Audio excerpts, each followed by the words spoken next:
the power, acceleration.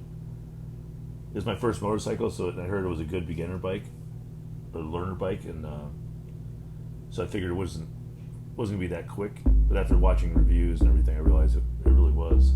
So 0 to 60 is 4.5 seconds approximately, and that's faster than probably any car I've ever owned easily. Most cars cannot accelerate that quick, 0 to 60. And if they do, you're going to spend a lot more than $5,000 for one of those. So it's much quicker, and it has plenty of power on a freeway. You can go 75, 80, and you've still got plenty of power left. The bike will go into 110, 125 range. So it's plenty of power for, especially for a first bike. I don't know why anybody would think it's not enough power with those kind of acceleration figures. The second thing surprised me was the sounds of the engine. It makes a really cool intake sound, sort of a honk sound. So it's not real loud, it doesn't sound real badass. It's just a parallel twin small CC. So the engine itself doesn't sound great, but it makes some cool noises when under acceleration. It makes like a cool intake honk sound, and then but the exhaust pipe is the stock one is kind of docile. It doesn't really, it just pitter patters. It doesn't sound that great, but I can tell a Ninja 400 or Z400 is coming down the road from a long way. It just makes a very unique sound I don't think any other motorcycle sounds quite like them. But that's not everybody's cup of tea. Some people think it doesn't sound good. I think it does. It also occasionally makes these pops and gurgle sounds, which I've had my bike almost 8,000 miles, 7,600 miles. So I need to service, and maybe it's spark plugs, air filter, but it's on that the whole time, which is just small little sort of like popcorn pop sounds sometimes. Sort of backfires. It makes it sound kind of more tough or tougher. I don't know if the Ninja 400 does that as much, but the Z400 does. It just sounds a little bit raw, kind of angry. And then, so you'd be impressed, I think, for a learner bike that you're not going to say, "Oh wow, this thing is slow." Unless you already had like an MT-07 or a real sport bike like a 600cc. Yes, this is a slow bike. But if you've never ridden a motorcycle before, you're going to think this thing is crazy, like almost insanely fast when you first start riding it, until you get used to it. Now the third thing is probably the lights. The headlights are great. They're LEDs, and they throw a lot of light on the road. So unless you're going really fast down a really dark freeway or road, you're probably pretty safe, because they're very visible and they light up the street really well. Almost and they look kind of small, like they couldn't do that, but they're LED and they're very strong.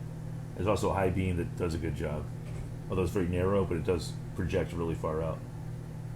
And the rear tail light is LED and brake light, so it makes you safer, more visible from the rear, and it has turn signals. But the only downside is turn signals are regular incandescent, I believe. So not as good or bright, but I don't think they're as important. Plus, there's no hazard lights, so I think you're okay with the turn signals. Plus, I use my head check. I always look right or left anyway. I don't trust people are going to see my signals and just turn. So the lighting is much better than you would think it would be for a $5,000 brand new motorcycle. Because there's more expensive bikes with halogen headlights, which are not as good, as far as I know. I mean, they're not as bright, at least. I heard they're better like in icy weather, because they can they sort of burn the lens ice off it. Now the fourth thing would be the seat. This is not a great surprise, though. The seat is very uncomfortable after more than 20 minutes, and it does kind of slant you down into the tank, which a lot of people complain about. But if you grip the bike with your legs, you're not going to have much of an issue, and you learn how to sit on it where you're not going to hurt yourself. But the seat itself there's very little foam in it, so I would get an upgrade. I will probably get a new seat. Some people put sheepskin over, and I know Seat Concepts and Corbin make aftermarket seats for the Ninja 400 and the Z400, so I'd probably look at that. So that's probably the most glaring thing, is the seat is uncomfortable for long trips, but I've done 2-hour road trips each way, and you just get sore, but it's not, you know, you'll recover pretty quick. But that's something to look out for. Um, and that's probably an easy fix. And it's not really designed to be a long distance tour, but it can do it. And you can go on the freeway at 75, and it's got plenty of power left over, so you can cover a lot more ground than people probably would assume on a little bike like this. Um, and I think finally I've sort of accidentally taken this thing off road a few times, and it handles itself fine. I would say off road and rainy weather, I've had no issues. You know, off road I mean like a fire road, gravel road, you know, dirt and rocks, but nothing major, no huge bumps or potholes, but just kind of washboard kind of stuff. It'll go right over that stuff. You know, you'll feel it, but the bike seems to be able to handle it fine. So if you have to, you can go on gravel and fire roads, which a lot of people don't realize. That they think that you need a dual sport or a adventure bike to go down those roads. You don't. Almost, I think any motorcycle can go down those kind of. If a car can go down it, you know, regular passenger car, then I think any motorcycle should be able to go down it. You know, it's a general rule. It's not going to be as comfortable. You're going to feel the washboard stuff, but it's and I took a road from Sonoita to Madera Canyon, and I didn't know it was all dirt. So the beginning was all paved, and it's supposed to be a state highway. So I thought it was good, but it was actually dirt. And I knew a guy who took his MT-09 down it when it was raining in the dark, and it's so even a high, that's a way more of a high horsepower street bike, and that made it through a dirt road too. So, so in a pinch, if you have to, don't be afraid to take it off road, down a gravel road. Not deep. I'm not talking about deep sand or deep water. I'm just talking about gravel, fire roads. It can handle it. Don't worry about it. Well, that's it. That's about the 5 or 6 surprising things about my bike that I didn't know when I bought it. And I highly recommend it. I couldn't recommend this bike enough. The only people I wouldn't recommend it for if you're really, really afraid of speed, but it's very light, very maneuverable. So the only scary thing maybe is the speed for a brand new rider, but the power comes on. You know, you're not gonna. I've never wheelied the bike. I'm sure if people can. I've whiskey throttled it and all that kind of stuff. It doesn't. The front tire doesn't come up. I think you'd really have to try, or somebody way more skills than I have could do it. I never really tried to do it, but I tried it just with the throttle, with my weight over the handlebars. It's not going to come up. And I weigh more. I weigh over 200 pounds, so maybe if I was lighter it would. But it's a very safe, and so the power comes on pretty smooth. And it's like, almost feels like a little bit of a turbocharge. It's not turbo power, but once you get way up, like closer to 9,000 RPM, and Redline's about 12,000. So you have that 1,500 to 8,000 where it's not going to come on real hard, and you can just kind of learn it. So it's that's why it's beginner friendly. So even though it's very fast, 0 to 60, that's you have to intentionally try to do that. Like you really have to wring it out to get up to that kind of acceleration. It doesn't do it like right off the bat. Yeah, so if you're looking at, especially if you want to get into sport bikes, stuff like that, or any bike, I think this level is great. Or maybe a little bit smaller would be good too, like a 300cc.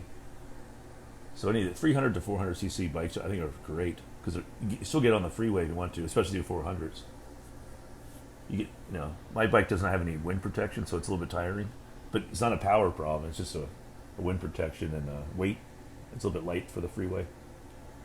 You have a lot of debris on the freeway, so tire treads. So it's not the best place to be on a motorcycle sometimes, but on a busy city area. Anyway, hope that you found this helpful. And if you're on the fence between this and Z400, Ninja 400, I think they lead the class. KTM 390, but make your own decision. But I prefer Japanese brand bikes for reliability. I think that's backed up by statistics, generally speaking.